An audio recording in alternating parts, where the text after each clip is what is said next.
ಪ್ರತಿಯೊಬ್ಬ ರೈತರಿಗೆ ಪ್ರಧಾನ ಮಂತ್ರಿ ಕಿಸಾನ್ ಸಮ್ಮಾನ್ ನಿಧಿ ಯೋಜನೆಯ 18ನೇ ಕಂತಿನ ಹಣ ಯಾರಿಗೆ ಬಂದಿಲ್ಲ ಅವರಿಗೆ ಹೊಸ ಅಪ್ಡೇಟ್ ಬಂದಿದೆ. ಪ್ರತಿಯೊಬ್ಬ ರೈತರು ನೋಡ್ಲೇಬೇಕು. ಹೌದು ಸ್ನೇಹಿತರೆ, ನಿನ್ನೆ ಬಹಳಷ್ಟು ಮಂದಿ 18ನೇ ಕಂತಿನ ಹಣವನ್ನ ಪಡೆದಿದ್ದಾರೆ. ಯಾರಿಗೆ ಹಣ ಬಂದಿಲ್ಲ, ಯಾಕೆ ಬಂದಿಲ್ಲ, ಕಾರಣ ಏನು, ಇಲ್ಲಿದೆ ನೋಡಿ ಹೊಸ ಮಾಹಿತಿ. ಇದೀಗ ಬಂದಿರುವಂತ ಸುದ್ದಿ, ಪ್ರತಿಯೊಬ್ರು ನೋಡ್ಲೇಬೇಕಾದಂತ ಮಾಹಿತಿ. ಯಾಕಂದ್ರೆ ನಿನ್ನೆ ತಾನೇ ಒಂದು ಕಮ್ಯುನಿಟಿ ಪೋಸ್ಟ್ ಹಾಕಿದ್ದೆ ನಾನು. ಅದರಲ್ಲಿ 68% ಜನರಿಗೆ ಪ್ರಧಾನ ಮಂತ್ರಿ ಕಿಸಾನ್ ಸಮ್ಮಾನ್ ನಿಧಿ ಯೋಜನೆಯ 18ನೇ ಕಂತಿನ ಹಣ ಬಂದಿದೆ ಅಂತ ಪೋಸ್ಟ್ ಮಾಡಿದ್ದಾರೆ. ಇನ್ನು ಉಳಿದಂತರಿಗೆ ಬಂದಿಲ್ಲ ಸರ್ ಅಂತ ಹಾಕಿದ್ದಾರೆ. ಸೊ ಹಾಗಾದ್ರೆ ಬನ್ನಿ ಈ ಒಂದು ಹೊಸ ಅಪ್ಡೇಟ್ ಅನ್ನ ನಿಮ್ಗೆ ತಿಳಿಸ್ಕೊಡ್ತಾ ಇದೀನಿ.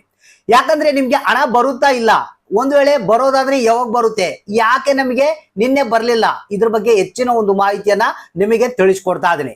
ಯಾಕಂದ್ರೆ ಯಾವ್ಯಾವ ರೈತರಿಗೆ ಇನ್ನೂ ಹಣ ಬಂದಿಲ್ಲ, ಪ್ರತಿಯೊಬ್ಬ ರೈತರು ಈ ಒಂದು ಮಾಹಿತಿಯನ್ನ ಪೂರ್ತಿಯಾಗಿ ನೋಡಿ ಹೊಸ ಅಪ್ಡೇಟ್ ಅನ್ನ ನಿಮ್ಗೆ ತಿಳಿಸ್ಕೊಡ್ತಾ ಇದೀನಿ.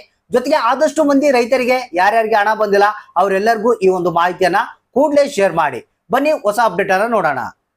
ಹೌದು ಸ್ನೇಹಿತರೆ, ನಿನ್ನೆ ನಿಮಗೆ ಗೊತ್ತಿರಬಹುದು, ಅಕ್ಟೋಬರ್ 5ನೇ ತಾರೀಕು ಮಧ್ಯಾಹ್ನ 12 ಗಂಟೆ ಮೇಲ್ಪಟ್ಟು ಕೇಂದ್ರ ಸರ್ಕಾರ ಅಂದ್ರೆ ನರೇಂದ್ರ ಮೋದಿ ಅವರು 18ನೇ ಕಂತಿನ ಹಣವನ್ನ ರೈತರ ಖಾತೆಗಳಿಗೆ ರಿಲೀಸ್ ಮಾಡಿದ್ದಾರೆ.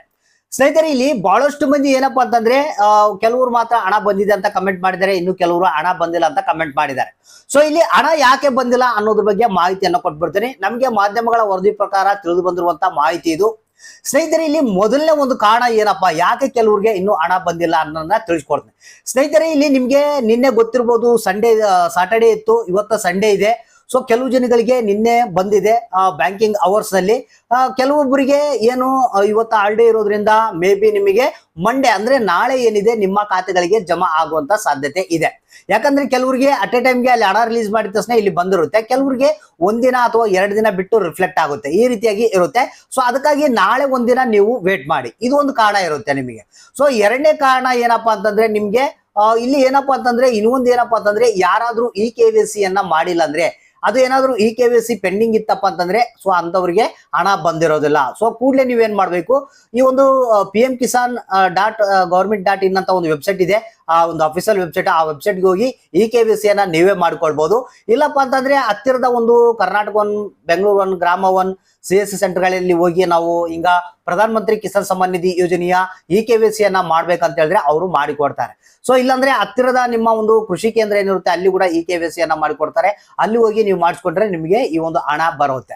ಸೊ ಇಲ್ಲಿ ಇನ್ನೊಂದು ಫೈನಲ್ ಆದಂತ ಕಾರಣ ಏನಪ್ಪಾ ಅಂತಂದ್ರೆ, ಸೊ ಯಾರ್ಯಾರು GST ಪೇಯರ್ ಇದ್ರ, ಟ್ಯಾಕ್ಸ್ ಪೇಯರ್ ಇದ್ರ, ಮತ್ತೆ ಶ್ರೀಮಂತರಿದ್ರ, ಸೊ ಅಂತವ್ರಿಗೆ ಕೆಲವ್ರಿಗೆ ಈ ಒಂದು ಹಣ ಕೊಡುವುದನ್ನ ಬಂದ್ ಮಾಡಿದ್ದಾರೆ ನರೇಂದ್ರ ಮೋದಿ ಅವರು. ಇದು ನಿಮಗೆ ಗೊತ್ತಿರುವಂತ ವಿಚಾರ. ಸೊ ಅಂತವರ ಒಂದು ಅಪ್ಲಿಕೇಶನ್ ರಿಜೆಕ್ಟ್ ಆಗಿರುತ್ತೆ, ಸೊ ಅಂತವ್ರಿಗೆ ಹಣ ಬಂದಿರೋದಿಲ್ಲ. ಇದನ್ನ ಕನ್ಫರ್ಮ್ ಮಾಡ್ಕೊಳ್ಬೇಕಪ್ಪ ಅಂತಂದ್ರೆ ನೀವು ಹತ್ತಿರದ ಕೃಷಿ ಕೇಂದ್ರಕ್ಕೆ ಭೇಟಿ ನೀವು ಅಲ್ಲಿಂದ ಕನ್ಫರ್ಮ್ ಕೂಡ ನೀವು ಮಾಡ್ಕೊಳ್ಬಹುದು. ಈ ರೀತಿಯಾಗಿ ಕೆಲವೊಂದು ಕಾರಣಗಳಿದಾವೆ. ಸೊ ನಾಳೆ ವೇಟ್ ಮಾಡಿ ನೋಡಿ, ನಾಳೆ ಬಂದಿಲ್ಲ ಅಂದ್ರೆ ನಾನು ಹೇಳಿರುವಂತ ಕೆಲಸವನ್ನ ನೀವು ಕೂಡಲೇ ಮಾಡ್ಕೊಂಡ್ರೆ ನಿಮ್ಮ ಖಾತೆಗಳಿಗೆ ಒಂದು ಪ್ರಧಾನ ಮಂತ್ರಿ ಕಿಸಾನ್ ಸಮ್ಮಾನ್ ನಿಧಿ ಯೋಜನೆಯ 18ನೇ ಕಂತಿನ ಹಣ ಬರುತ್ತೆ.